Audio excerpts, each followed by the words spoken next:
So hello and good morning, everyone. I'm Mohamed Yehia Salama. I'm a senior business intelligence specialist here within the company. I've joined since May 7th of 2022, and it's been an incredibly fascinating journey.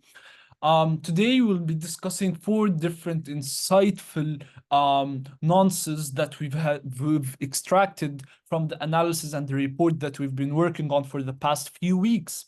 So first, let's discuss the datasets and the technology. We have used the programming language to work on this. The datasets used, we've used three deep main datasets. The first one was the profiles dataset. Moving onward, we've also used the Latlon dataset, which gives us insights about the latitude and longitude of the locations of the users. And lastly, we've used the address dataset, giving us insights and information about the addresses of each user. Moving onward to the data cleaning process. So the data cleaning process, the first thing we did is that we've converted some data types. Some columns were of data type char and they needed to be converted to factors so that we can act and interact with them as categorical columns. Also, the last online column needed to be converted as a date time object. The second data cleaning step is the missing income values. So more than 81% of the values in the income column were missing. And we solved this by imputing the missing income values with the mean of the non-missing values. The third step is feature engineering, where we've created a new column called StatEdu, which is a combination of the relationship status of the users and their education level. The fourth step is that we've joined all the datasets that we previously mentioned, the profiles dataset, the Latlon dataset, and the address dataset into one big dataset or data frame. The fifth step is that we've handled missing values. Well, we dropped the columns that have more than 50% missing values, which resulted in only the offspring column. We've also used the complete cases function to create a new dataset called complete more data to include only rows with no missing values. Moving onward to our first nuance, which we called cheers to compatibility. Here we can see a graph of the age distribution by drinking habits. Well, what does this graph shows? It shows that age ranges 18 to 30 are the most prominent group into our users. This is insightful as it highlights the platform user base, making it evident the majority of users are younger, which can affect the overall platform's dynamics and interaction styles. Moving onward to ages 18 to 30, and this age drinks socially often or very often. This suggests that this demographic is more socially active and potentially engages in more outgoing activities. Moving onward to ages 31 to 45, they drink socially, rarely, or even not at all. This change in behavior could indicate that as users age, they tend to prioritize more stability in their lifestyle, reflected in their more moderate drinking habits. And this claim is supported more when we look into the range of 45 plus aged users, which almost don't drink at all, categorized as rarely or not at all, showing that they seek deeper compatibility than just social activities.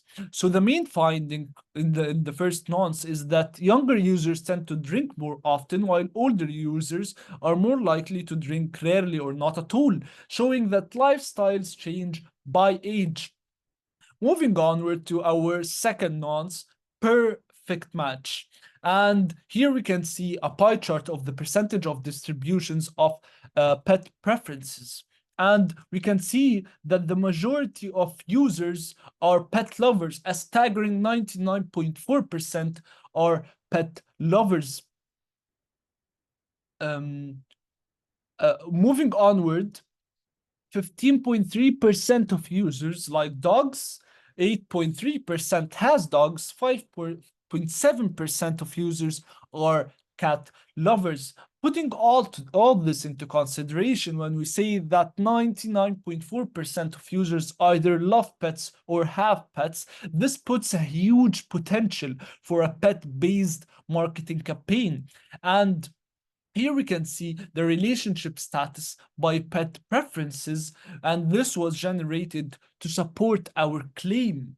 In this, we can see that most pet owners, or most people who like either dogs or cats, which are 99.4% of our users, you have to remember that they are single, which again supports the claim that pet lovers are mostly single, and this helps us create an opportunity for a pet-based marketing campaign. Our finding in this nonce is that majority of users have pets or like pets, a staggering 99.4%, showing a huge potential for a pet-based marketing campaign. Also, that most of these users are single, which again supports our interpretation that there's a huge potential for a pet-based marketing campaign. Moving onward to our third nonce, which we call the city of love. And here we can see a bar chart showing the top 10 cities with the most users. Well, what does this show? It shows that San Francisco dominates the user base with 48.9%.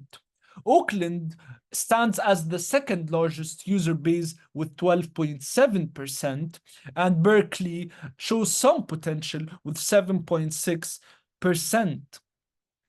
This suggests a high concentration of potential customers in particularly San Francisco, meaning that marketing efforts, local events, or partnership should focus heavily on this area for maximum impact. And if we combine the percentages together, we get that more than 60% of the users are in the Bay Area, or among San Francisco and Oakland. Well, here we can see the age distribution by top 10 cities.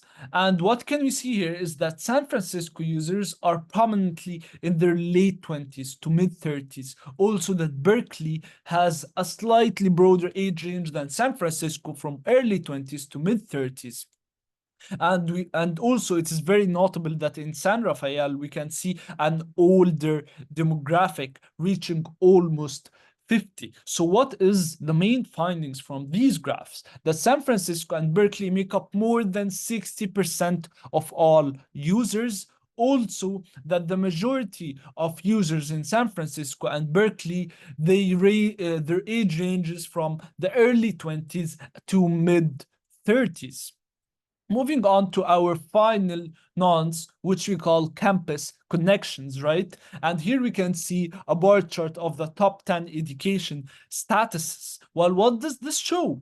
There is a significant proportion of single college graduates, 38.9%. Also, there is a very high percentage of single master graduate students, 14.6%. Lastly, also there is a high percentage of current single college students, 12.1%. And if we combine all of this together, we get that more than 65% of our users have a college degree or are working on obtaining one, and they are single. Well, we can summarize the finding in that more than 65% of the users have college degree or are working on obtaining one, and they are single. Thank you. This was our discussion. I'm open to any questions. I'm open to discussing anything that you would love to.